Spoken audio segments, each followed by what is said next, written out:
Get into classrooms, get into classrooms, get into classrooms. If you were an administrator, principal, an assistant principal, you have heard that forever. You need to get into classrooms. But have you ever wondered, okay, what am I supposed to do when I go to the classroom? I would like to offer three different types of visits when you go to the classroom. Number one, inspiration, support, motivation. So these are visits where you go and you inspire the teacher, that you care about them, that you know that they're there, you speak to them. These are things that you do at the beginning of the day to set a positive mood. Listen to this. If you spend your time as the day begins going around the school, split the school up between you and your assistant principals if your school is very large, but get around and go to all of the classrooms and see the teachers and see the students. I had someone ask me this week, can I do that before the students arrive? You can, but you miss out on the opportunity that the students see you. That visibility provides this encouragement for people that you're there, that everything's okay. It's a very positive safety and security and well-being thing just for you to be around the room and for you to be able to pop into classrooms. So that's to inspire, that's to motivate. Sometimes you leave a sticky note. My rule of thumb is 5 minutes or longer requires some sort of response. 5 minutes or briefer, we all know that it was this kind of visit. And during these visits, teachers have an opportunity to reach out to you and give you one of these and can I see you a minute? And you're able to conduct a lot of business and prevent a lot of emails and email exchange by being out there and being accessible. So it is a win-win-win-win thing. I can't imagine there being much better thing that you could do with your time as the day begins. After it's unfolded, you've gotten the students to school, you've developed a positive climate by seeing the students get out of their cars, get off of the bus, split those things up so you get to see all of the kids. Just a little reminder. But before you settle into other things, go and make these motivational, inspirational moments. Teachers are grateful for that. One of the worst things I ever hear a teacher say is, I've only had an administrator in my classroom just to do evaluations, or I never saw anybody until Halloween. Don't let that be said about you. Get in the first day and the second day. And again, if your school's very large, split it up so that you have one member of your team who's in there each day. You as principal, try to make sure that you set a goal for yourself. Maybe it's once a week, maybe it's twice a week, but you can do all these things and you'll need to track them to not just hope that you get there, but make that a priority.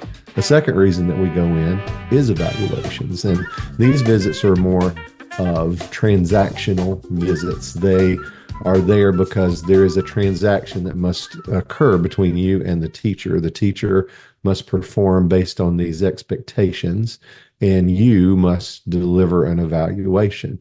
These can you improve instruction and improve learning through the evaluation system? Absolutely. But it's not guaranteed that that's going to do everything that you want. Hopefully that will carry some weight in helping teachers do better and also helping them feel accomplished when they are doing well, using your rating system, using what is established for your school to use, using the protocols is important. I would offer this to you. Again, schedule. Everybody knows that if you're rushing in right before a deadline to get these done, that they're not very high quality visits. These compliance visits, checking to make sure that teachers are complying with the evaluation rubric. Perhaps it's checking to see if they're doing other things that are established as part of the school. Those are positive things that make sure that teachers know they're a spot check. They're kind of like a policeman on the side of the road on a highway that's just making sure that people slow down, that people follow the rules. They're a lot like the fire marshal, but don't begin to think that they're completely like a trusted coach, because they're not. And so giving a larger number of these kind of visits, that they have their place, but there's this other type of visit too, and that's the third kind of reason you go into the classroom, and that is for coaching. Now, this is transformational. Some of your teachers, we need to, they're your all-stars, and they need validation. People will withhold their effort if they're not validated that their effort is noticed and that it's good and it's what they're supposed to do. Some of your teachers may continue to search for something else to do until they know that this is the right thing. So don't neglect your teachers who are doing good things. That same thing being said, it's very similar to your students. Our teachers, you could consider them in a pyramid of interventions. That you have tier one teachers who they need that type one visit where you come in and you acknowledge them and you are there for a brief period of time. You're required to do the type two visits where you are doing the evaluation system, but the type three visits, you still want to do those with them, but just not as many as you do. Those type three visits, the transformational ones, that's kind of for your teachers who are on tier two. They're not necessarily able to be as effective as we would want them to be, or they would want to be with just the evaluation visits and the type one visits.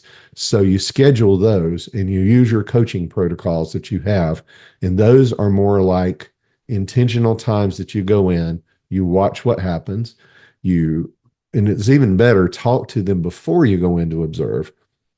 You observe, you talk to them afterwards, you give them support on how to improve, and then you go back the next day and watch them again. You can't expect to really help people get better at their craft unless you invest significant and appropriate time to do so. Often, I think we are fooling ourselves with some of the things that we do, and we can get giddy and pat ourselves on the back and say, I went into this many classrooms over this period of time. But my question to you is always, what'd you do during those times? Were they transactional? Were they transformational? Did you get your morning inspirational visits in? Remember, every time you go into the door is not the same. And don't be afraid to go into classrooms. If teachers are getting all knotted up when you open the door, that tells me you're not going in there frequently enough. Make sure that you spend adequate time so that they can be comfortable with you being in there and you can support their work. So much of this all weaves back into that concept of trust. And when you develop that with people, they know that your purpose for coming in is to help them be successful.